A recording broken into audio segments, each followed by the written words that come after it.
Hello everyone, कैसे हो आप सब लोग। आज एचपीएससी ने assistant engineer civil in public health engineering department के रिगार्डिंग ऑफिशियल नोटिफिकेशन पब्लिश कर दिया है। आज इस वीडियो के अंदर हम इस नोटिफिकेशन को डिटेल में देखेंगे कि भाई इसके अंदर एजुकेशन क्वालिफिकेशन क्या मांगी गई है, एग्जाम पैटर्न क्या है, सिलेबस क्या है, और उसके अलावा आपके जो भी इन जनरल डाउट होंगे सारे के सारे इस वीडियो के अंदर हम क्लियर करते हुए चलेंगे। वीडियो में हम आगे बढ़ें उससे पहले बता दूं, अगर आप हरियाणा के किसी भी इंजीनियरिंग एग्जाम की प्रिपरेशन करते हैं तो आप हमारा यूट्यूब चैनल एचडी इंजीनियरिंग मंत्रा या हरियाणा इंजीनियरिंग एग्जाम को सब्सक्राइब कर सकते हैं। आज के दिन हरियाणा इंजीनियरिंग एग्जाम के अंदर हम नंबर 1 है। उसके अलावा आप हमें टेलीग्राम के ऊपर भी AE सिविल क्लब हरियाणा के ऊपर ज्वाइन कर सकते हैं। तो चलिए वापस हम अपने टॉपिक के ऊपर आ जाते हैं। जैसे कि आप HPSC की वेबसाइट के ऊपर जाएंगे तो आपको आज की तारीख का 8/1/2026 का ऑफिशियल नोटिफिकेशन ये दिख जाएगा। Advertisement number 4/2026 AE civil in public health engineering department. तो इस नोटिफिकेशन को हम डिटेल में देख लेते हैं। तो सबसे पहले तो मैं बता देता हूँ टोटल इसके अंदर कितनी पोस्ट हैं। टोटल पोस्ट इसके अंदर 50 आई है और आप 13 जनवरी 2026 इसके फॉर्म भरने शुरू कर सकते हो। जनरल के लिए इसके अंदर 25 सीट है और ऑल ओवर इंडिया कोई भी कैंडिडेट इस फॉर्म को भर सकता है, सभी इसके लिए एलिजिबल हैं। अब इसके अंदर हम ये देख लेते हैं एसेंशियल क्वालिफिकेशन क्या मांगी गई है, यानी कि आप एजुकेशन क्वालिफिकेशन कह सकते हो या एसेंशियल क्वालिफिकेशन कह सकते हो। तो एक तो आपके पास बीटेक की डिग्री होनी चाहिए सिविल इंजीनियरिंग से, और जो दूसरा इसके अंदर इंपॉर्टेंट पॉइंट है वो मैं आपको बता देता हूँ। आप ये बी वाला पॉइंट पढ़िए।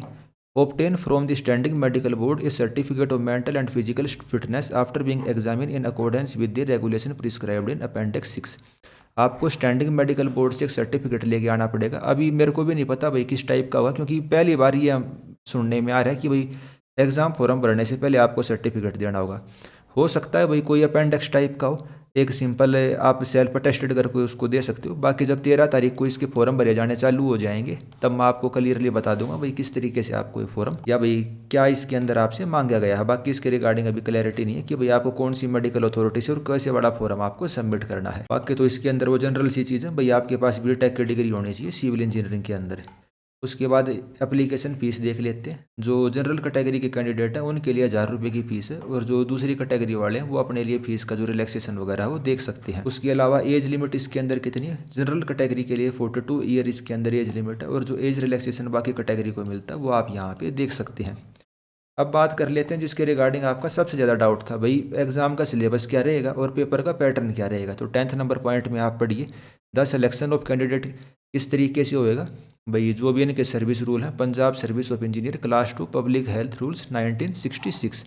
अब इसके अंदर ये वाला पॉइंट पढ़िए, the syllabus for the competition examination as prescribed at present, यानी फिलहाल क्या सिलेबस है जो कि यूपीएससी एग्जामिनेशन के नोटिस 1/2024 के अंदर सिलेबस आया है, वही सिलेबस हम देंगे।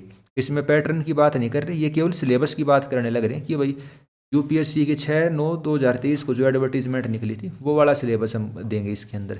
अब इस वाली एडवर्टीजमेंट को देख लेते हैं। ये है यूपीएससी की इंजीनियरिंग सर्विस की एडवर्टीजमेंट 1/2024 इंजीनियरिंग, डेटेड 6/9/2023। अब इसके अंदर हम देख लेते हैं क्या इन्होंने सिलेबस इसके अंदर दिया हुआ है। यहाँ पे आपका फोकस किसके ऊपर होना चाहिए, केवल सिलेबस के ऊपर होना चाहिए, एग्जाम पैटर्न के ऊपर आपको फोकस नहीं करना है। तो पेपर 1 का आपका सिलेबस क्या है, जिसके अंदर आपकी जनरल स्टडी भी आएगी और जो आपका टेक्निकल पार्ट है वो भी आएगा। तो क्या हो सकता है भाई, HPSC कर सकती है 50% तो आपकी GS दे दे और 50% आपके टेक्निकल दे दे, क्योंकि HPSC के ऊपर ये आरोप बहुत ज़्यादा लगने लग रहे हैं कि भाई वो बाहर के कैंडिडेट्स को फेवर करने लग रही है और ज़्यादातर बाहर के कैंडिडेट सेलेक्ट हो जाते हैं HPSC की भर्तियों के अंदर। हरियाणा के जो स्टूडेंट हैं उनको प्रॉपर मौका नहीं मिल पा रहा जो जनरल कैटेगरी से बिलोंग करते हैं। इस वजह से जो 50% है ये हो सकता है कि इसके अंदर हरियाणा GK या जो हरियाणा स्पेसिफिक सब्जेक्ट हैं उनका वेटेज बढ़ा दिया जाए, ताकि हरियाणा के स्टूडेंट को कुछ ना कुछ बेनिफिट मिल जाए। फिर हम मेंस की बात कर लेते हैं। मेंस का सिलेबस आपका क्या रहेगा, मेंस के अंदर 100% आपका टेक्निकल रहेगा, रिटर्न एग्जाम रहेगा ये आपका। तो इसके अंदर तो आपको 2 पेपर दिखने लग रहे हैं, आपको 2 पेपर पे फोकस नहीं करना, आपको यहाँ पे केवल किसके ऊपर फोकस करना, आपको केवल सिलेबस के ऊपर फोकस करना है। यहाँ हम किसको देख रहे हैं, केवल सिलेबस को। अब इंजीनियरिंग सर्विस के अंदर जो सिलेबस दिया हुआ आपको बहुत ज़्यादा डरने की जरूरत नहीं है कि भाई यूपीएससी वाला सिलेबस है, सिलेबस लगभग सेम सा ही है। तो हम सिलेबस को डिस्कस कर लेते हैं एक बार। और सिविल इंजीनियरिंग वाले स्टूडेंट इस फॉर्म को भर सकते हैं, तो केवल हम सिविल का ही सिलेबस देख लेते हैं। कौन कौन से चैप्टर रहेंगे, सबसे पहले पेपर 1 के देख लेते हैं। हमारा जो पेपर होगा, मैं पेपर 1 और पेपर 2 के हिसाब से नहीं देखना। HPSC बहुत ज़्यादा उम्मीद है क्या करेगी, केवल एक ही पेपर लेगी जो कि हमेशा से लेते आने लग रही है। 150 नंबर का आपका पेपर रहेगा और 3 घंटे आपको टाइम मिलेगा। और सिलेबस क्या है, पेपर 1 और पेपर 2 दोनों को मिला के आप देख सकते हो सिलेबस क्या रहेगा।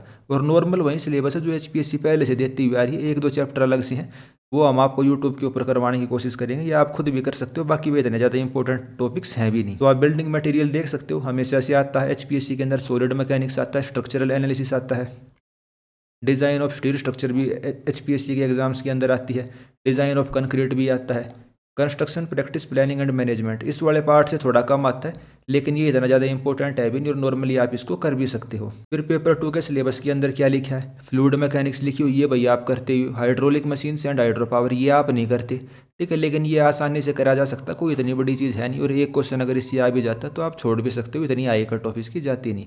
फिर हाइड्रोलॉजी ये भी आपने पढ़ रखा है, वाटर सप्लाई इंजीनियरिंग भी आपने कर रखा है, यानी कि नॉर्मल आप SSC JEE की तैयारी करते हो या HPSC की या गेट की तैयारी करते हो तो ये सारे सब्जेक्ट आपने पहले से पढ़ रखे हैं।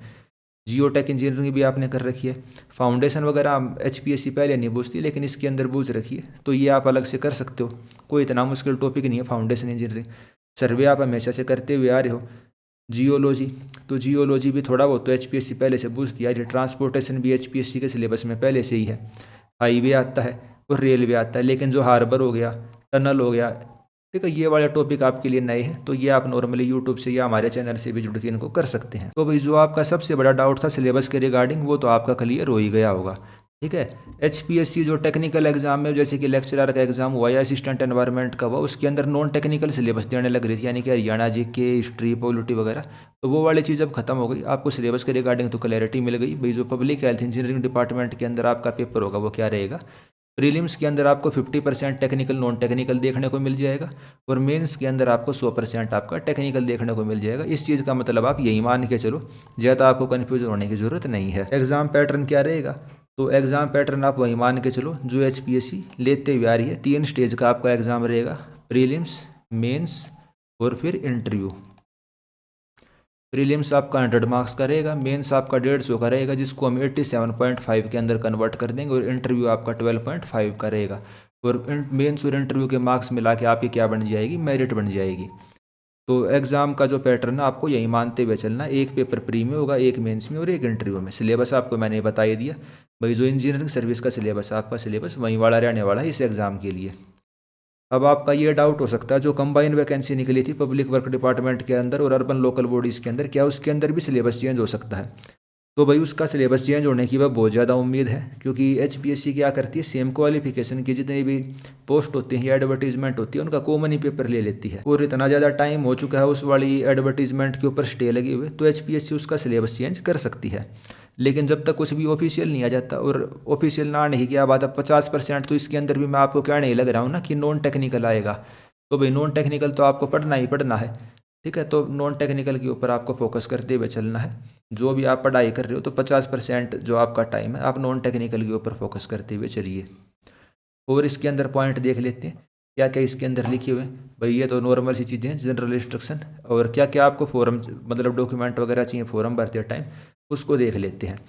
अब बाकी सारे तो इसके अंदर नॉर्मल पॉइंट है। भाई फोटो चाहिए आपको, साइन चाहिए, डिग्री वगैरह चाहिए। ये 4th नंबर पॉइंट पढ़िए, scan copy of certificate of mental and physical fitness issue by the standing medical board after being examine in accordance with regulation XYZ, ठीक है। यानी कि जो मेडिकल बोर्ड आपको एक सर्टिफिकेट देगा तब आप इस फॉर्म को भर पाओगे। तो इसके रिगार्डिंग भी मैंने बताया अभी बहुत ज़्यादा कन्फ्यूजन है। 13/1/2025 को जब इसके फॉर्म भरे जाने चालू हो जाएंगे तब हम आपको बता देंगे कि भाई इसके अंदर क्या, या कोई हमें अपडेट पता चलती है इसके बारे में तो टेलीग्राम के ऊपर आपके साथ इसको हम शेयर कर देंगे। कि तो भाई जिनके पास रिजर्वेशन का फ़ायदा चाहिए जिनको, वो अपने सर्टिफिकेट करेंगे भाई, DSC वाले अपने, OSC वाले अपने, BCA वाले अपने, और EWS कैंडिडेट अपने।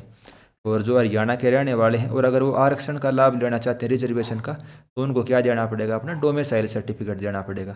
अब जैसे मेरे जैसे कैंडिडेट हैं जो जनरल कैटेगरी से बिलोंग करते हैं और हरियाणा का डोमिसाइल है उनके पास, अगर हम हरियाणा का डोमिसाइल सर्टिफिकेट ना देना चाहें तो भी कोई दिक्कत वाली बात नहीं है, ठीक है। लेकिन अगर आपको रिजर्वेशन का फ़ायदा चाहिए तो आपको डोमिसाइल का सर्टिफिकेट जरूर देना पड़ेगा। उसके अलावा अगर आप हरियाणा के किसी डिपार्टमेंट के अंदर काम करने लग रहे हैं और आपने बॉन्ड साइन किया हुआ तो आपको NOC भी इस फॉर्म को भरते टाइम देनी पड़ेगी। एक्सपीरियंस सर्टिफिकेट अगर आप एज रिलैक्सेशन को क्लेम करते हैं तो वो भी आपको इसके अंदर देना पड़ेगा। भाई इन देश के नागरिक इस वाले फॉर्म को भर सकते हैं। और रिजर्वेशन का आपको पता ही है भाई, अब क्या हो गया, जो प्रो मिला है या पर मिला है वो सुप्रीम कोर्ट के अंदर केस अब ये चलने लग रहा है।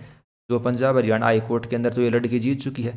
अब क्या कहा हाई कोर्ट ने कि आपको रिजर्वेशन का फ़ायदा क्या मिलेगा, हर स्टेज के अंदर मिलेगा। Reservation will be given in every stage. और जो हाल फिलहाल में एचपीएससी की जो और रिक्रूटमेंट हुई है उसके अंदर हमने देखा भी कि भाई रिजर्वेशन का फ़ायदा स्टूडेंट को हर स्टेज के अंदर मिला है। तो अगर आपके जनरल कैटेगरी से ज़्यादा नंबर आते हैं तो भाई आपको प्रीलिम्स के अंदर भी, मेंस में भी और इंटरव्यू में भी तीनों कैटेगरी के अंदर रिजर्वेशन का फ़ायदा देखने को मिलेगा। तो रिजर्वेशन पॉलिसी के रिगार्डिंग तो कोई ऐसा डाउट अब इसके अंदर है ही नहीं। और उसके अलावा रिजर्वेशन के जो जनरल से रूल हैं वे इसके अंदर दिए हुए हैं। भाई जिनका सर्टिफिकेट बनता है वो इन रूल को पढ़ सकते हैं। बाकी वहीं जो हर बार रूल होते हैं वहीं कॉपी पेस्ट करके इसके अंदर लिखे गए हैं। और बाकी सारी इसके अंदर जनरल चीज़ है भाई, सारी इन्फॉर्मेशन इसके अंदर आपको सही भरनी है, ये करनी है वो करनी है। और भाई सेक्रेटरी HPSC 7/1/2026। और ये पब्लिश कब हुई है आपकी 8/1/2026 को ये एडवर्टीजमेंट पब्लिश हो गई है। 13 तारीख से आपके इसके फॉर्म भरे जाने चालू हो जाएंगे। तो जो आपका सबसे बड़ा डाउट था एग्ज़ाम पैटर्न के रिगार्डिंग और जो भाई सिलेबस क्या रहेगा उसके रिगार्डिंग, मेरे हिसाब से इस वीडियो को देखने के बाद वो क्लियर हो गया होगा। अगर आपका फिर भी कोई डाउट रह जाता है तो भाई आप कमेंट करके पूछ सकते हैं। अगर आप हरियाणा के किसी भी इंजीनियरिंग एग्जाम की प्रिपरेशन करते हैं तो आप हमें यूट्यूब के ऊपर सब्सक्राइब कर सकते हैं। इस वीडियो में हम इतना ही रखते हैं। मेरी तरफ से आपके आने वाले एग्जाम्स के लिए बेस्ट ऑफ लक। इस वीडियो में इतना ही, धन्यवाद।